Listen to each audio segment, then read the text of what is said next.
The year was 1968. America was on the brink of change, caught in the throes of the Vietnam War and a cultural revolution. Amidst the chaos, a different storm brewed in Northern California. A shadowy figure, the Zodiac Killer, unleashed fear and uncertainty. His reign of terror began on a December night, baffling investigators for decades. The Zodiac Killer was a phantom, leaving cryptic clues and a haunting signature. His motives were unclear, his identity a mystery. The answers remained elusive, lost in chilling possibilities. Fear spread as the Zodiac's shadows stretched across California. The public was gripped by dread, aware a predator lurked among them. Authorities, under pressure, played a desperate game of cat and mouse. The Zodiac Killer's reign was a macabre performance, instilling fear and fascination. He communicated through cryptic letters, turning the investigation into a public spectacle. The mystery deepened, cementing the Zodiac Killer as an enduring enigma. The night was young, the air crisp and cool, as two teenagers, Betty Lou Jensen and David Faraday, parked their car on Lake Herman Road. They were young, in love, and oblivious to the darkness about to descend upon them. A car pulled up behind them, its headlights piercing the night. A figure emerged, walking towards them. Shots rang out, shattering the stillness of the night. David was killed instantly, while Betty Lou, in a desperate attempt to flee, was gunned down. The killer vanished into the night, leaving behind a scene of unimaginable horror. The news of the double homicide spread like wildfire, sending shockwaves through the community. The tranquil town of Benicia was now the epicenter of a nightmare. The police launched a full-scale investigation, but the trail ran cold almost immediately. The murders were a chilling declaration, a sign that a new kind of predator had emerged. Months passed, and the memory of the Lake Herman Road murders began to fade, replaced by a cautious sense of normalcy. But the Zodiac, lurking in the shadows, was far from finished. On the 4th of July, a night meant for celebration and fireworks, he chose to strike again, this time in the city of Vallejo, a stone's throw from the site of his first attack. His targets were Darlene Ferrin and Michael Margot, a young couple parked at the Blue Rock Springs golf course, enjoying a night out. As Darlene and Michael sat in their car, a car pulled up alongside them, its headlights momentarily blinding them. Within seconds, shots were fired, the sudden burst of violence shattering the festive atmosphere of the night. Darlene was killed instantly, while Michael, despite being shot multiple times, miraculously survived. The attacker, shrouded in darkness, disappeared into the night, leaving behind another scene of carnage and a trail of unanswered questions. The Blue Rock Springs attack sent a wave of panic through the region. It was a stark reminder that the Zodiac was still at large, his thirst for violence unquenched. The fact that he had struck again, so close to the site of his first attack, only heightened the sense of dread and uncertainty.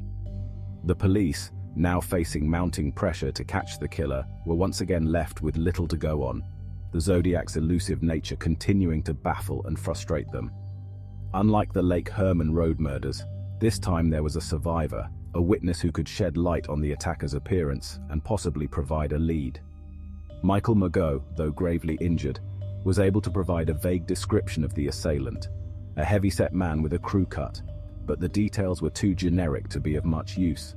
The Zodiac, it seemed, had once again vanished into thin air, leaving behind a trail of fear and speculation.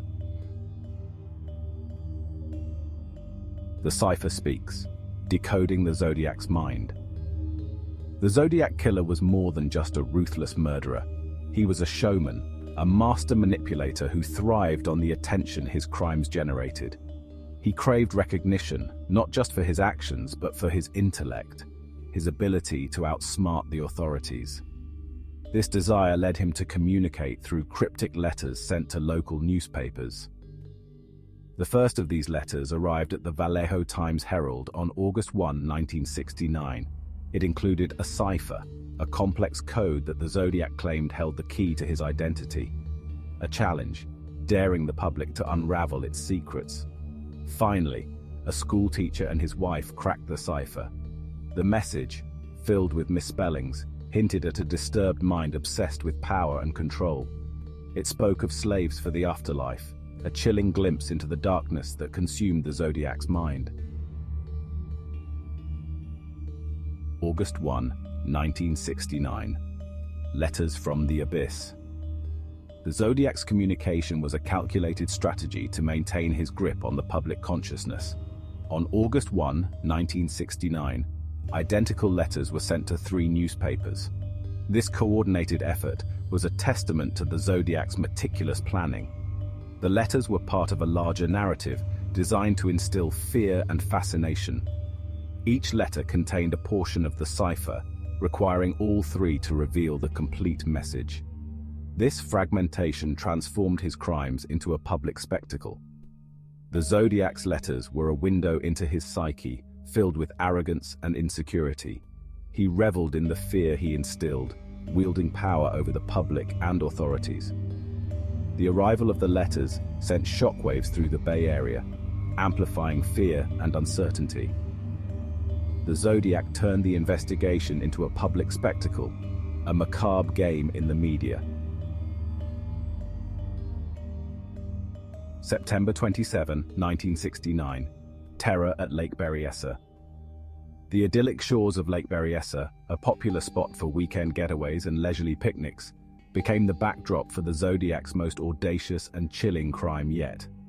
On September 27, 1969, a Sunday afternoon filled with sunshine and the promise of relaxation, the Zodiac struck again, this time targeting a young couple, Brian Hartnell and Cecilia Shepard, who were enjoying a peaceful picnic on a secluded knoll overlooking the lake.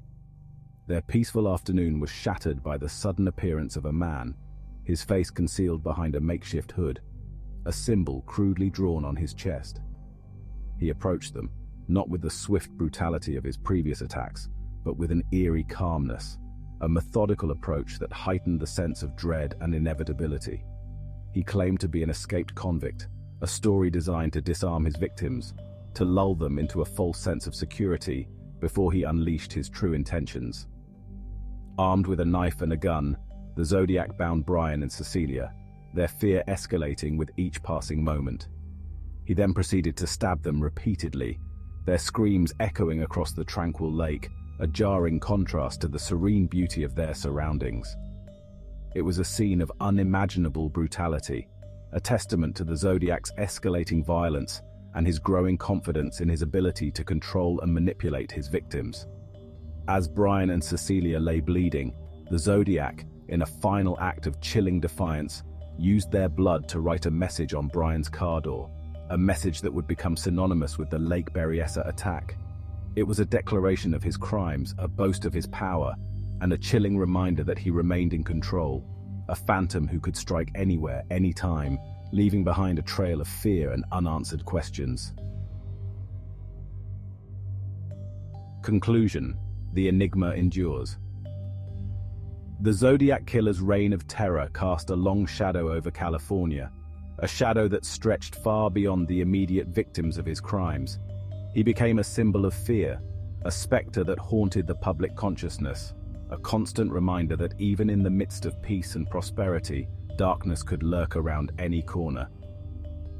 The unanswered questions, the unsolved mysteries, only fueled the public's fascination with the case, turning the Zodiac into a morbid legend, a cautionary tale whispered across generations. Despite the tireless efforts of law enforcement, the countless hours poured into the investigation, the Zodiac Killer was never apprehended. He vanished into the mists of time, leaving behind a trail of unanswered questions, a collection of cryptic clues that continue to tantalize and frustrate investigators to this day. The case remains open, a testament to the enduring power of the unknown, a reminder that some mysteries refuse to be solved, their secrets buried deep within the annals of history. The Zodiac Killer's legacy extends far beyond the physical crimes he committed. He became a cultural phenomenon, a source of endless fascination for crime enthusiasts, amateur sleuths, and anyone captivated by the enduring power of the unknown. Books, documentaries, and countless articles have been dedicated to unraveling the mysteries of the Zodiac, each adding a new layer to the ever-evolving narrative. Yet the core truth remains elusive, hidden beneath layers of speculation and conjecture. The story of the Zodiac Killer is far from over. It is a tale that continues to unfold, a puzzle with missing pieces, a mystery that beckons us to delve deeper into the darkness, to seek answers in the shadows, to unravel the secrets of a mind consumed by chaos and driven by a desire for recognition that would forever elude his grasp. The Zodiac's story is a chilling reminder that sometimes the most terrifying monsters are the ones that remain hidden, their motives obscured, their actions forever shrouded in mystery.